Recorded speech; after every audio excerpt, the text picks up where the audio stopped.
What's going on there, podcasters? I'm Andy Palmer, the director of the Funhouse Massacre, available now on DVD, Blu-ray, VOD, and all that good stuff. And you are listening to the Laughing Horror Podcast.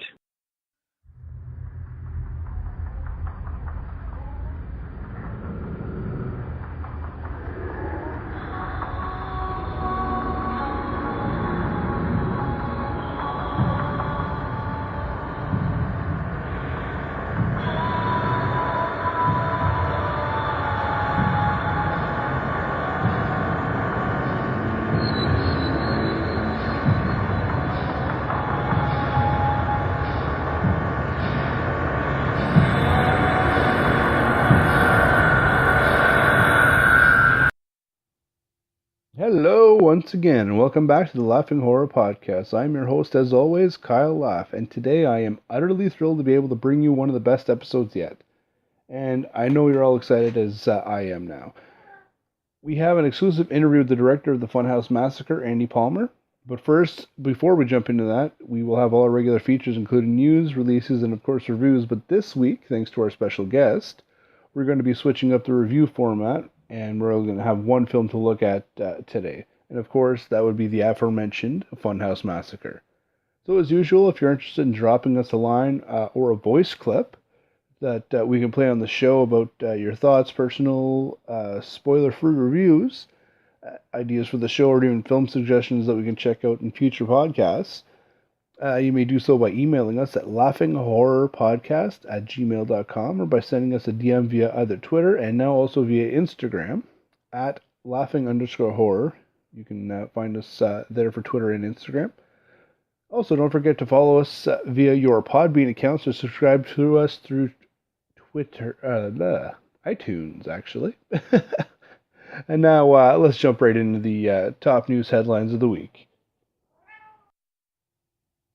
So first and foremost, I'd like to send out congratulations to James Wan, whose film The Conjuring 2 has been taking the top spot at the box office over the weekend, proving that people still want to see horror on the big screen. So hopefully this paves the way for the other several big-scale horror films that have been planned out for this year to take over when their time comes. So right on for him, and hopefully it continues turning this way for us. So a horror film fan by the name of Leo Playa decided to create the ultimate origin story for our beloved Freddy Krueger, whose history has been slightly questionable. So basically, using clips from the various Nightmare on Elm Street films and the pilot episode of the TV series Freddy's Nightmares, he was able to compile a true background story for the Springwood slasher. So if you're interested in checking it out, you can find the link through the Twitter account, which I will be putting up. Or you can search up Freddy's Origins, the beginning, through YouTube. So, more weekly Scream Factory news, as they have announced this week the release date for their film Bite, which I did a short review on in episode 7 of the show, so if you're interested, check that out. The release will be August 2nd, and the film will be available on Blu-ray and DVD. So, definitely, if anybody's interested in picking that up, I'd suggest you do so. It's a pretty good film, but check out my review. You'll get more information out of it to make a more informed decision. And also through Scream Factory, they released the extras for the collector's edition of The Thing, so you can check that out at their website, shoutfactory.com/screamfactory. So again, as I've said last week, I'm actually really excited for this one. I can't wait to pick it up. And finally, for news, we jump into the gaming world, where Telltale has announced the release of the 3rd season of the episodic Walking Dead game, which is due out this fall. Also, as a side note, for anybody who may be interested, the Batman game that they've also been working on is due out this summer, so take a look at that. I definitely have not seen the trailer as of yet, but if it's out there, I will eventually see it, so hopefully that one looks good. I'm really excited for the Walking Dead game, though. I've played the first 2 seasons. I haven't played the Michonne version of it yet, but I'm definitely looking forward to it. Excuse me. And we've also have word that Capcom is going to be revealing Dead Rising 4 at E3. And the debut of State of Decay 2 is also rumored to be there as well. So, Dead Rising 4, zombie game. If you haven't played it yet, freaking fun as all hell. And State of Decay, same idea, just not to the extreme that Dead Rising is. It's more of a survival game than anything else. Pick up survivors, find a place to live, gather supplies and things like that. It's actually really fun. So definitely check those out once the trailers are released for it. I bet you'll enjoy them. So we'll move on now. As for releases this week, we have Shout Factory giving us not only one, but both Jeepers Creepers films on June 14th. And as usual, they will not disappoint us as they are loading them up with all sorts of types of different extras and, basically anything you can think of. Also released on June 14th is 10 Cloverfield Lane on VOD and a limited theatrical release. June 17th is the Eli Roth produced film Clown, which has had a lot of buzz surrounding it as of late, so I'm definitely looking forward to checking that one out. So like I mentioned previously, thanks to our special guests, I'm going to be making this reviews portion of the show a one-hit review for today, as not to take any focus away from the real star of the show, thus being Andy Palmer and his work. So for those of you who have been living on a rock for the last little while, the Funhouse Massacre is about a group of the meanest, baddest, most vicious killers known to man, who escape from confinement and set up shop at a local horror-themed funhouse on its opening night, with the patrons being unaware of the truth hidden behind some of the park's most violent kills. So this is currently my number one film of the year, thanks to the great mix of comedy and the 80s slasher horror elements, including the excellent special effects, loads of gore, and characters you can actually get behind and, care about. I really enjoy the representation each killer had to the genre, and had I have a few examples for you of this here. So Rocco the Clown would be representative of Michael Myers or a Jason Voorhees type of character, while the taxidermist I would consider to be based off the likes of Norman Bates. But you get the point, and I'm sure you'll be able to notice it quite easily, even if you're a novice fan of the genre. So, as I will go into a bit more detail while speaking in the interview, my admiration for the character of Deputy Doyle is beyond compared to any of the others in the film. Of course, for those of you who are unaware, the actor, Ben Begley, he's also the writer of the screenplay, which explains how he got that role to be seemingly so perfect for him. And his comedic timing that he portrays through the film is just amazing, and it honestly brings the film to a whole new level. So, but with being on that note, I will leave it at that for you horror fans, in order to give you a chance to check it out for yourselves. So if you enjoy your horror comedy films, this one is easily for you. So definitely check it out. I am giving it a 9 out of 10. So just as a last second warning before we actually jump into the interview, we did have a slight audio issue with the interview, and it was not Andy Palmer. He came out perfectly fine. It was actually on my end. For some odd reason, I was speaking much too low in comparison to him. So you may have a hard time hearing my questions towards him, depending on your sound level, because if you have it too high, his audio will kick in and maybe scare the hell out of you. Or if it's too low, you'll hear his properly and you won't hear me at all. So see if you can find a balance for it. But for the most part, you could figure out what what the question was based on his answers. So anyways, without further ado, this is our Q&A interview with Andy Palmer. What's up, Kyle? How you doing, brother? Do you hear me okay? Oh, I hear you perfectly fine. Thank you very much for doing this for me. My gosh, thank you for having me, man. Appreciate it. Sorry it took so long. I'm working on a certain pilot for a certain science fiction themed channel, and it's a heavy workload. Excellent. So I guess we'll just get this going right away then. Let's do it. All right, perfect. So first off, after extensive online research, basically all I could find on you were your film credentials. So to start, could you tell me a little bit about yourself? Sure, yeah. Came out to LA about 2004 and started editing. Kind of came through directing from editing. Always wanted to direct, but but started with post production, and then just kind of slowly over time,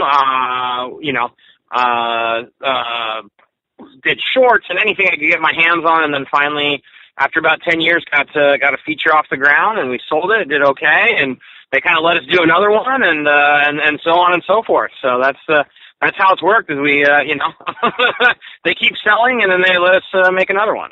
So it's a good deal. That's awesome. So I'm assuming you're referring to the film Find Me an Alien Strain? Yeah, Find Me an Alien Strain, yeah. So I did Find Me, and then my producing partner, Warner Davis, was producing Alien Strain as well at the time. And they had another director on board, and they got the cut done. It wasn't quite what everybody was hoping for, and they liked what I had done. Our investors had liked what I had done on Find Me, so I kind of came in and wrote some more. We directed some pickup stuff to kind of bring the story together. And then the Alien Strain, ironically, we sold 2 years ago, but is finally coming out on DVD and VOD in about a month. So it's been a late bloomer, but it is coming out. That's excellent. I can't wait to see it. So while we're on that topic, what made you get what made you get into the film industry? Oh, I always wanted to be in movies. When I was a little kid, I wanted to be an actor. And I lived in this little town in Colorado, and there was a woman that was a casting director in Los Angeles, and she would come out to my hometown in the summertime. She'd stay there in the summer, and she would run like camps, like acting camps, and I loved it. And then she would have me audition for movies, like tape for movies, and so I was like a chubby kid, and so I auditioned for every fat kid role in the '90s.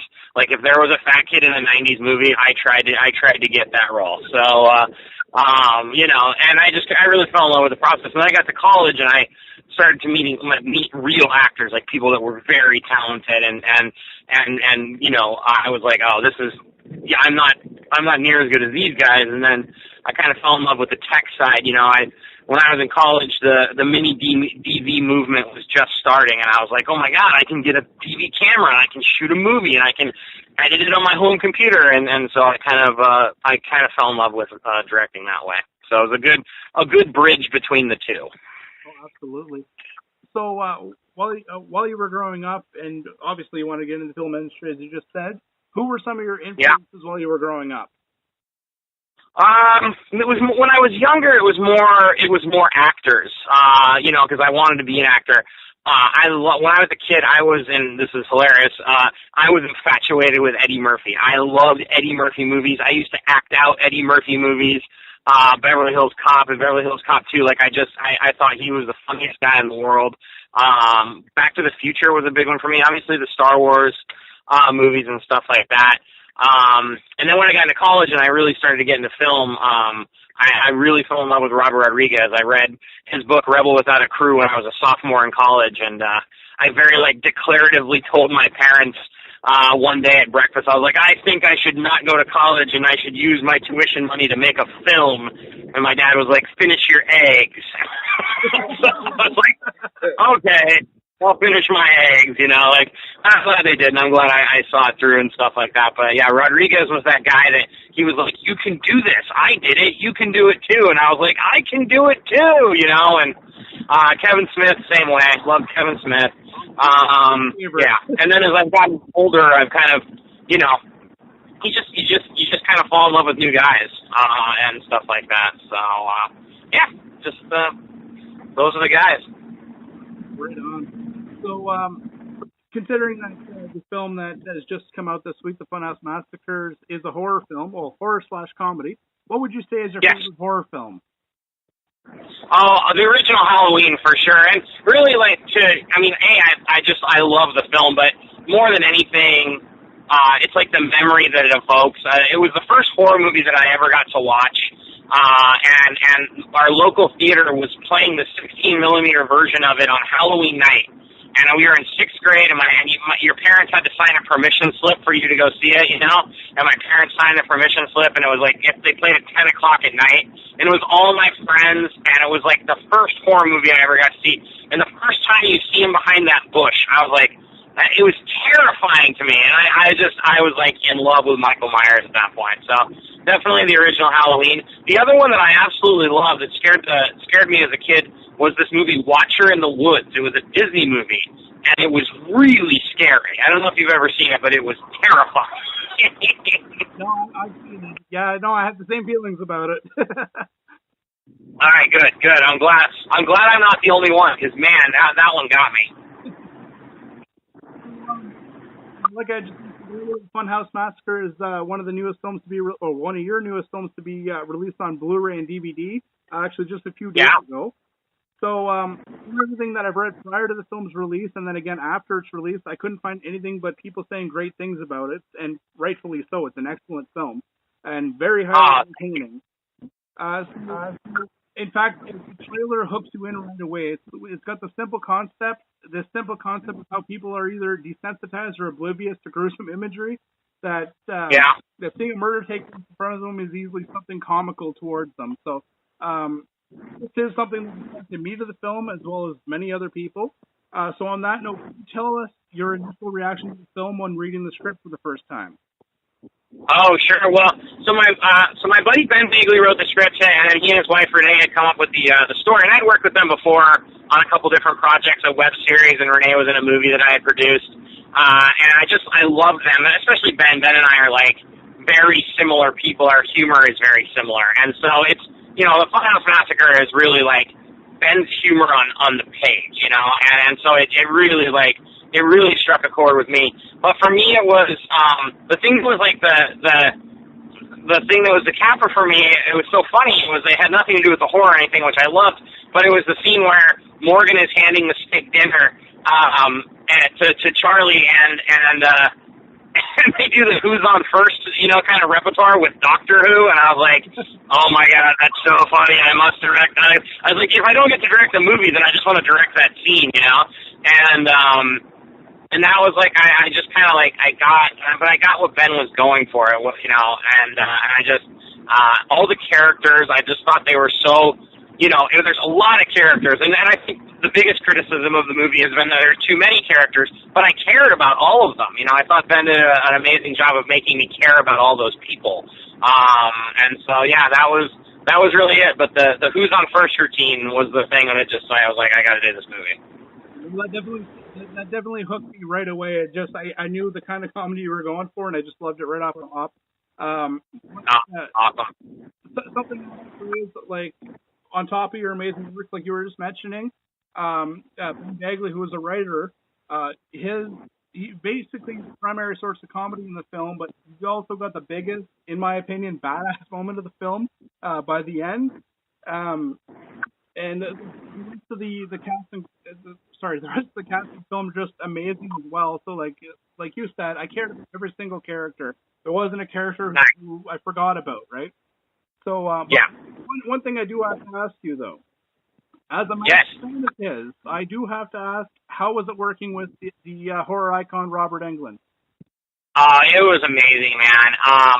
I was, you know, it was more than anything, well, it was two things. It was the script was really good and Robert liked it. But he didn't know us. We hadn't done any, you know, big movies before. And we were actually, Robert Kurtzman had come on to do the makeup. And we were at Kurtzman's Creature Corps in Mansfield, Ohio, at his shop, going through the script, and Robert Englund called Robert Kurtzman and said, hey, I got this script, and I know you're doing the makeup, you know, what do you think of these guys? Is this a thing? And Kurtzman, you know, gave us a seal of approval, said they're great, you know, we're sitting with them right now, you should totally do the movie. And he came over and told me that, and I was like, oh my gosh, thank you so much, that was so huge of you. And that was it, and he was on board, and then he was like it was the best. Like, I was so nervous going into his trailer, more nervous than I'd ever been. And I've had some guys that I love in my movies. Like, my movie Badlands of Cain had Paul Soter from Super Troopers, and I was, you know, totally starstruck when I met him. It also had James Marshall, who, as a kid, I loved James Marshall in the movie Gladiator. I was just like, you know, I was a big fan of that movie. But Robert Englund was like the king, right? And so I was so nervous going into his trailer, but he's so welcoming. He's so kind. And he sits down and he goes, I got some ideas. You know, nothing to change. I got some things I want to run by you. And you look at his script. You know, we had him for 2 days, right? And his script was covered in notes and beats and this and that and everything like that. And he's so prepared. He's such a professional. And I just, in 2 days, I learned so much from him. And everybody on the crew just loved him. I mean, he tells stories, and he just, I mean, I would, my kingdom to be able to do like a whole movie, like to spend more than 2 days with the guy, Oh, absolutely. No, he's always seemed like a very down-to-earth guy, like somebody that I would definitely want to meet in my lifetime. Well, definitely. So, from your point of view, how has the film's reaction been from fans and critics? We've had, I've been blown away at the reception. People are really loving the movie. And I mean, it's just like, I'm so happy I can't even see straight. I mean, people tweeting, and the DVD on Instagram, and there was a girl that was like debating whether I should go as Dollface for Halloween next year, and I was like, yes, go as Dollface for Halloween next year, And so yeah, I mean, it's a dream come true. I mean, the only reason I make movies is for the audience. I don't, I'm not an award-winning kind of director type of guy, I'm not that guy. I'm like entertainment on a plate sort of a guy. And so for people to be like, I love this movie, this was my favorite movie of the year, or something like that, I mean, that just blows me away. I'm just completely humbled that people, that people care about it that much. I can't believe it. And, I can't say much more, I can't say much more than that. It's definitely top of my list for best movie of the year as well so far. So, it was absolutely amazing. So now to take a step away from Funhouse Massacre, you've recently had another film through Amazon Video entitled Badlands of Cain. And sadly, yes, sir. My being Canadian, I've only been able to, or I haven't been able to check it out as we don't have access to a video service. But well, that's so good. I'm gonna send you a screener then, my friend. I will gladly take that from you. Absolutely, no, it'll be my pleasure. Thanks very much. So once again, it's something I've been hearing great things about. Would you be able to tell us a little more about that project and what sure. Blu-ray? Yeah, Badlands is really, I love making Badlands, and, again, I'm kind of, I'm a fanboy, so all my movies kind of, center around, like, guys that I look up to, and, one of the guys, as I've gotten older, I've learned to appreciate and really become a fan of is Hitchcock, and then also The Twilight Zone. And when Rochelle DeMaria, who wrote the script, brought it to me, I read it, and I was like, man, this, is like a big, cool Twilight Zone episode. And she goes, and the thing about Rochelle is she's this amazingly talented actress, but a lot of theater background and stuff like that, and she's young, and she doesn't, there's a lot of stuff she doesn't know. She's like, I don't, it's like, I don't know the Twilight Zone. And I was like, well, you wrote a perfect one. So, I just thought the script was so cool. And so we got some money together for it. We were really lucky. We had one of my best friends and a guy he was a co-producer on Find Me, and a producer on Kane, Levi Ellsworth, raised some money. Rochelle raised some money, and we got this movie together. And it's just a love letter to Hitchcock and the Twilight Zone. It's a fun little thriller. Two best friends are on a road trip. Car breaks down. They get waylaid in this little town in Arizona, and they just can't seem to leave the town no matter how hard they try. And, it's run by this kind of crazy, kind of cult leader style priest, played by Paul Soter, from Super Troopers from the Broken Lizard Gang and stuff like that. And, it was a blast to make. Awesome. So is there any, idea as to when it will be released on DVD and Blu-ray, or? We're handling all the physical ourselves, because it's still smaller movies than Funhouse and stuff like that, and so we're kind of in the midst of it. What we're doing is we're going to kind of see how it's received in the first couple months on VOD and stuff like that, and then we'll probably do our own run, which will be really cool because we can kind of do all the stuff we want to do. My producing partner Warner Davis and I we're starting to delve into distribution of low-budget movies through our Petrie Entertainment label. And so that'll be kind of one of the first things we do on the physical side is our movie Badlands of Kane, and then we're going to start looking for small, low-budget horror movies to do VOD and DVD with. So Kane will be kind of a fun experiment for us on the physical media front. I would say like September, October, maybe.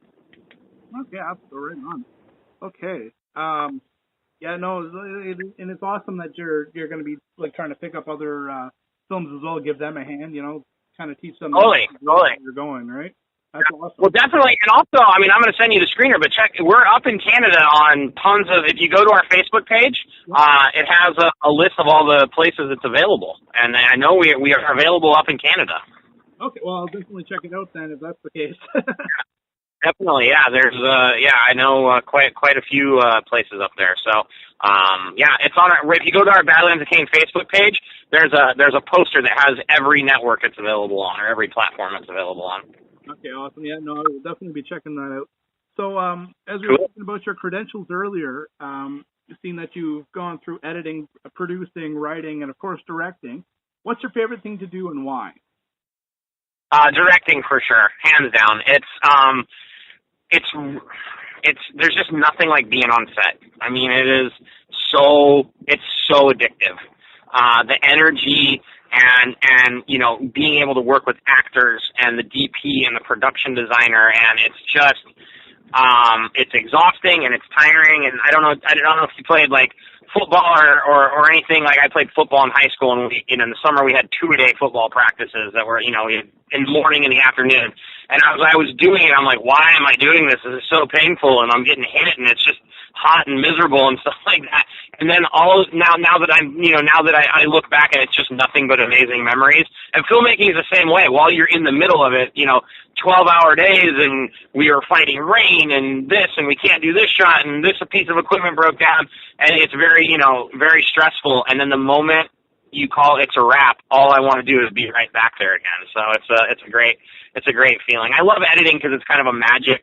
You kind of see the magic all come together, but there's nothing like the feeling of directing. It's pretty awesome. So now just for a bit of quick fun, if you don't mind, if there were no questions asked, anything you need to make it happen is available to you. What intellectual property would you take to create a film about? And this can include pre-existing film industry or anything else. This is a tough one. Wow. Okay, so I can't. I have to do two because I have two. One is Killer Clowns from Outer Space. I would love to remake Killer Clowns from Outer Space. I think that movie.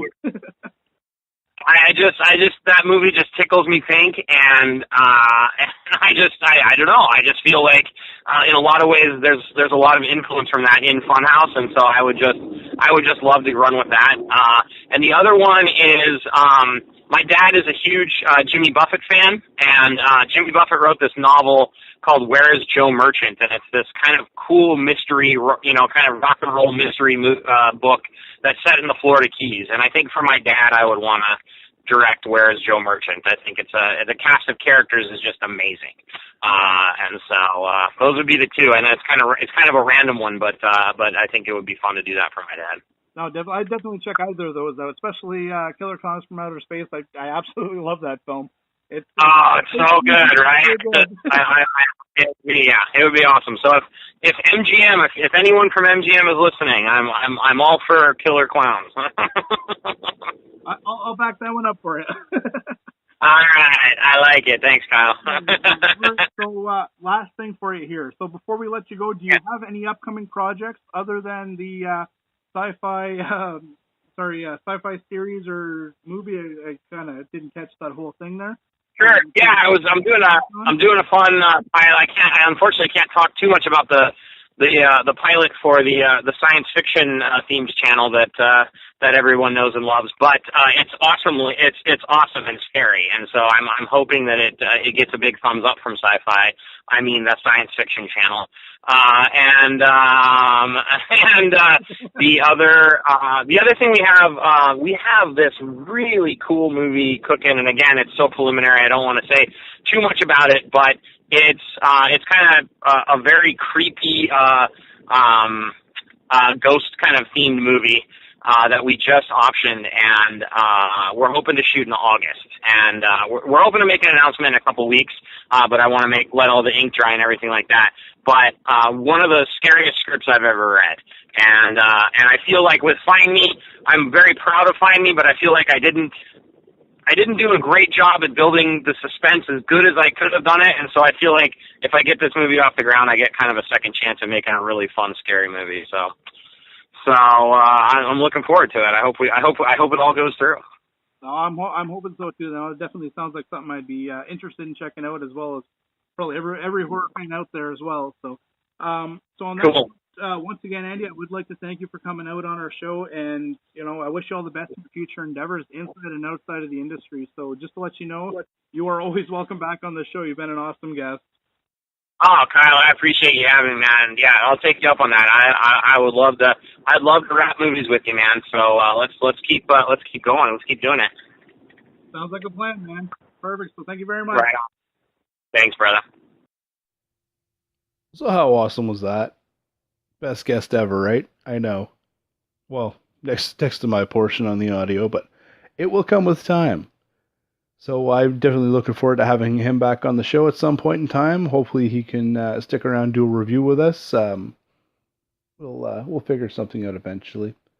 But guys, listen, this is the end of the show. So with that being said, any questions, comments, concerns, anything, if you got an audio clip you want to send us to, hear your own voice on the show, do it.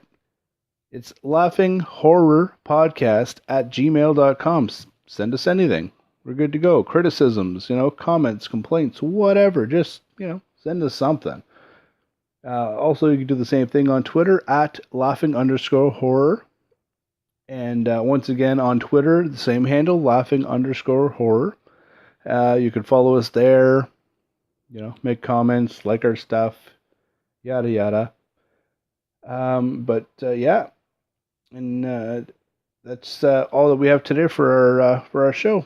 So definitely looking forward to next week's episode now. We will be doing a review for Murders in the Rue Morgue, as our Universal Monster movie hits continues. Rec 4, so we can finally complete that series after several episodes of skipping over a couple. And last but not least, we will start up Sleepaway Camp with the first one. So definitely looking forward to that. They're all some pretty good titles to watch. So once again, I have been your host, Kyle Laugh, and thank you for listening to the Laughing Horror Podcast. You have yourself a great day, guys.